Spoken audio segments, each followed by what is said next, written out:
Hi everyone, this is Dr. Afzal again, single Muslim dad. Today is September 22nd. It's actually my daughter's birthday, my middle daughter's birthday. So it was a good day. Mom and I have an amazing arrangement where basically we both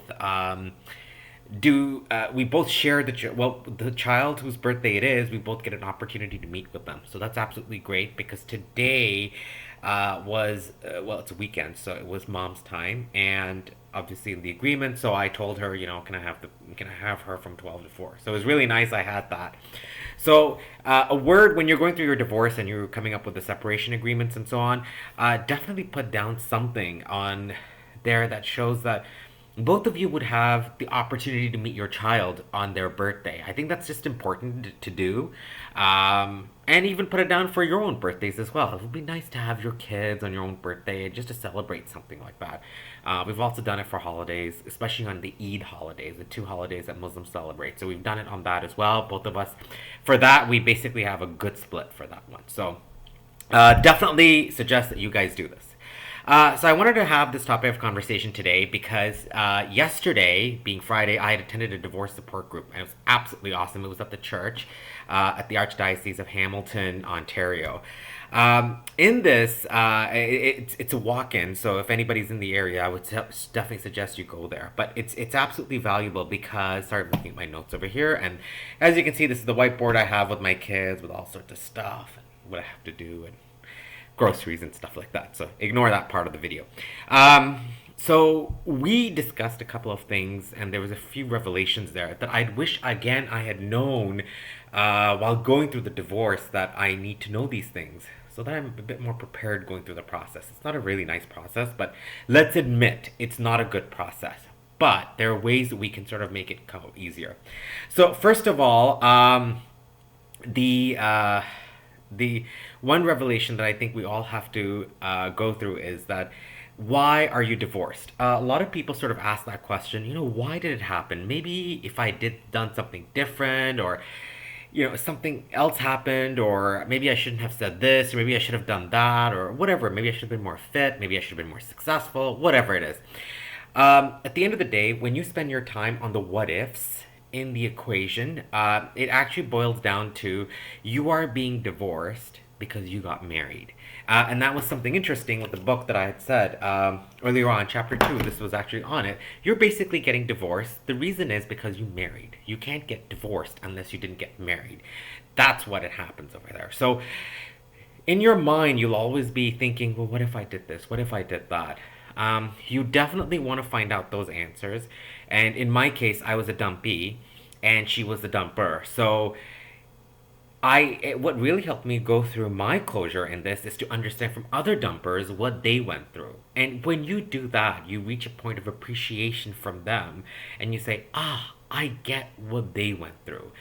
And it's not the what ifs that you want to look at if you want to reach your closure point, but you just want to sort of accept it, number one. But if you can't, the other thing is just ask somebody who was in their shoes what they went through, because your own partner, the person you're married to, cannot share to you why they're leaving because you're not going to be listening to them.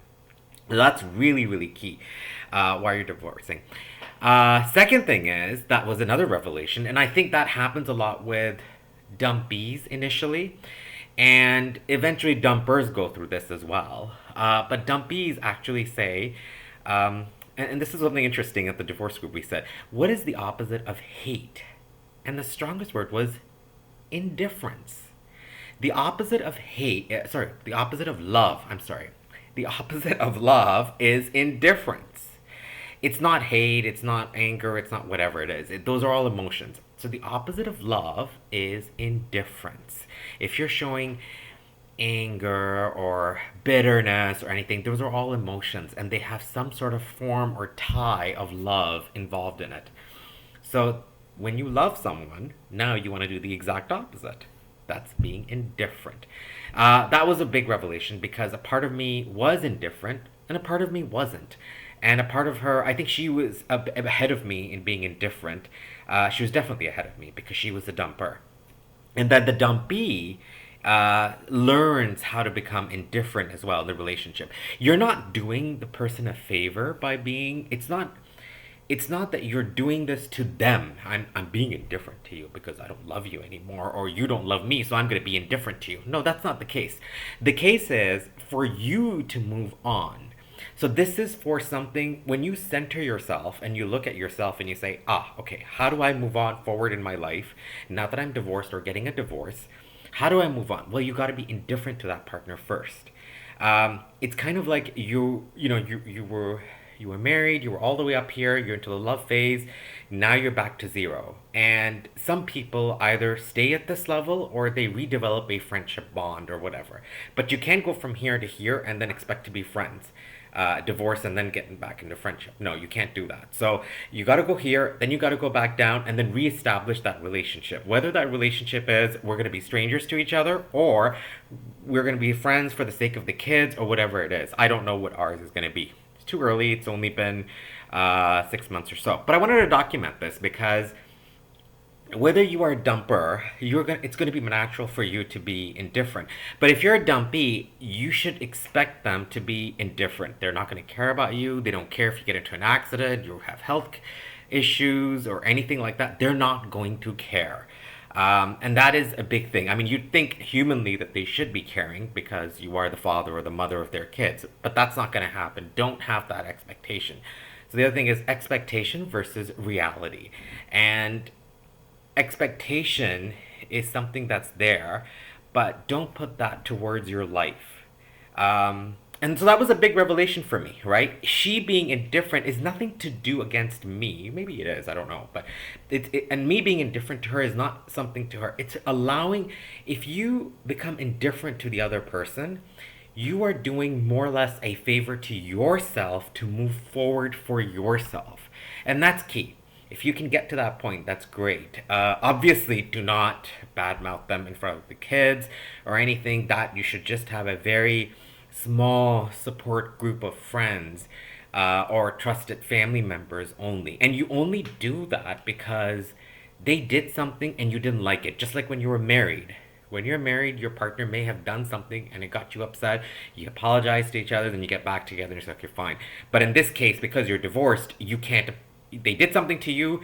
They are not going to ask you for an apology, and you probably are not going to forgive them. There's another video I made on forgiveness, so that's a different one. But in this case, you want to sort of vent it out, but on a side level.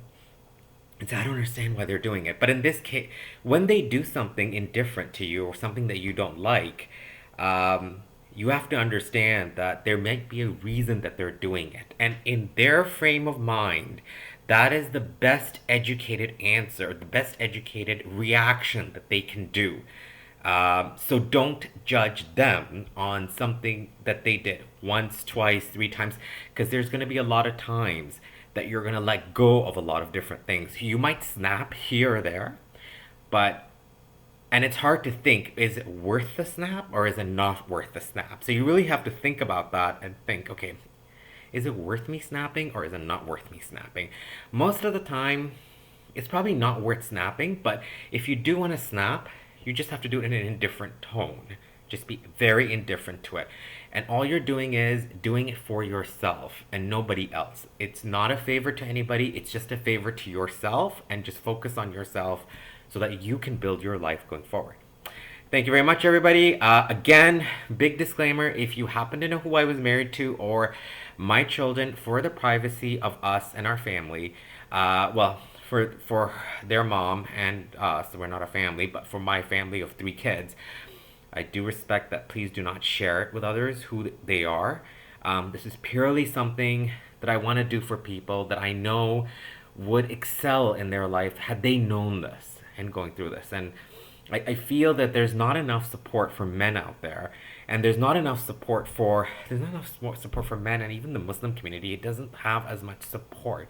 And I really want to sort of give whatever I can from what I've learned, to allow people to pass through it, even dumpees or dumpers, whatever it is. I understand your situation. If it's not the 3 grave sins, it's very hard to go through a divorce because it's not a black and white issue. It's a very grayish issue, but you still have to go forward with it, but accepting the gray. You're not accepting the black and white here, you're accepting actually a gray issue. And acceptance is a huge thing. Again, I go back to the acceptance, which is, why are you getting divorced? because you got married. And that's where it is. Thank you so much.